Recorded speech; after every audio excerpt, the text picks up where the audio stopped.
In the sun-drenched cities of medieval Andalusia, a region we now know as Spain, there lived a man whose ideas were so powerful, so revolutionary, that rulers tried to wipe his name from the pages of history. This man was Ibn Rushd, known to the Western world as Averroes. He was a philosopher, a physician, a judge, and a brilliant economist, a true polymath, centuries ahead of his time. But his most enduring legacy wasn't just his philosophical debates. It was something far more practical, a blueprint that explained with chilling accuracy why nations rise to greatness and why they inevitably fall. Today, we hear economists and political analysts talk about the dangers of corruption.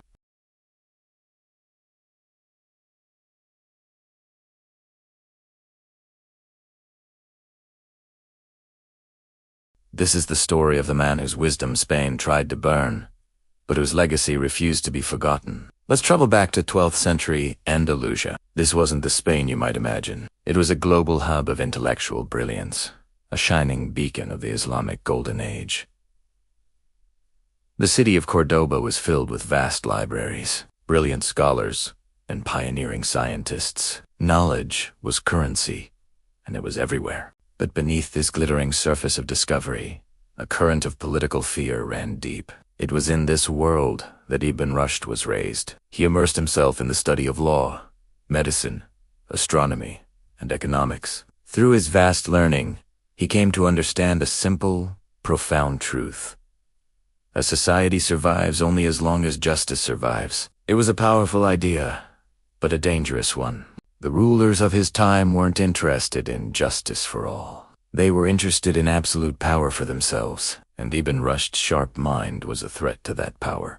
He began to write, not just about ancient Greek philosophy, but about the world around him. He issued a stark warning directly to the rulers of his day. Governments, he argued, don't collapse because of poverty. They collapse because of injustice. They aren't brought down by foreign enemies, but by corruption from within. Their downfall isn't caused by weak armies, but by weak ethics. In one of his most famous quotes, he declared, "When rulers fear the truth, they destroy the truth-tellers.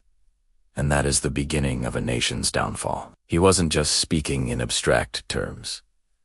He described, step by step, how this decline happens. It begins when leaders start raising taxes, not for the public good, but to fund their own lavish lifestyles. It accelerates when they suppress intellectuals and free thinkers, promoting blind loyalty over honest criticism. These patterns he identified 8 centuries ago are eerily familiar, aren't they? We see echoes of them in governments all around the world today. Ibn Rushd saw that the health of a nation was directly tied to the health of its intellectual life. He warned that civilizations begin to crumble the moment knowledge becomes forbidden. He wrote, with incredible foresight, "Ignorance is chosen, not inherited." A society doesn't become ignorant by accident. It happens when its leaders actively choose to suppress science, to punish free thought, and to dismantle economic fairness.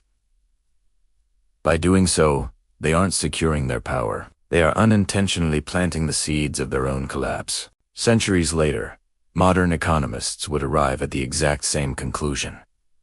They call it the death of innovation. When a nation stops creating, stops questioning, and stops learning, its economy stagnates, its culture withers, and its influence fades. But in 12th century Andalusia, these words were not seen as wisdom. They were seen as a direct threat to the established order, and they terrified those in power. Ibn Rushd's ideas couldn't be contained. They spread like wildfire through the intellectual circles of Andalusia and beyond.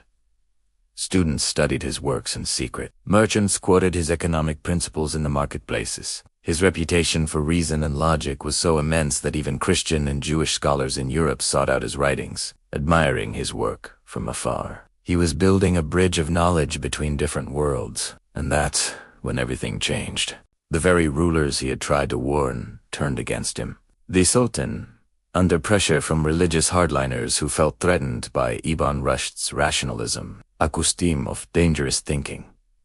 His books, once celebrated, were now officially banned. In the public squares of Cordoba, the same city that once celebrated knowledge, his life's work was thrown onto bonfires. Piles of books, representing decades of thought, were reduced to ash. But they didn't stop there. Ibn Rushd himself was publicly humiliated and exiled to a small, remote village. An order was given that no one was allowed to speak to him. They tried to silence him, to make him a non-person, to erase him from the collective memory. Why? Why such a brutal and extreme reaction? Because Ibn Rushd had done the unforgivable. He had predicted the future. He had seen the corruption, the greed, the censorship, and the moral rot growing within the Andalusian Empire, and he had dared to say that it would lead to ruin. He was holding up a mirror to the powerful, and they could not stand to see their own reflection. And he was right. His predictions came true with terrifying speed. Within just a few decades of his death, the great and glorious civilization of Andalusia began to unravel. It collapsed from the inside, eaten away by the very forces of injustice and ignorance that Ibn Rushd had warned about. The empire that tried to burn his wisdom was ultimately consumed by its own folly. But history has a funny way of preserving what is truly valuable. Though Spain tried to erase him, Europe rediscovered him. His works, saved by scholars who smuggled them out, were translated into Latin and Hebrew. They became foundational texts in the universities of Paris, Oxford, and Padua, sparking a new age of reason and helping to fuel the Renaissance. The man Spain tried to forget became one of the fathers of modern Western thought. Today, Ibn Rushd's ideas are more relevant than ever. His warnings read like a manual for the 21st century.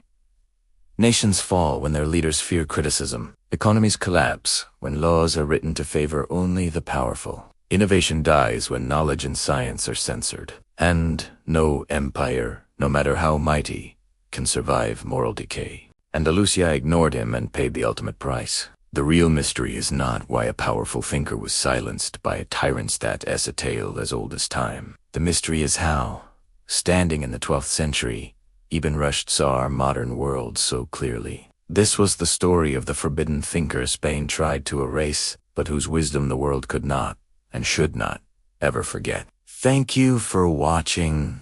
If you found this story as fascinating as I did, make sure to like, subscribe, and hit that notification bell for more hidden histories.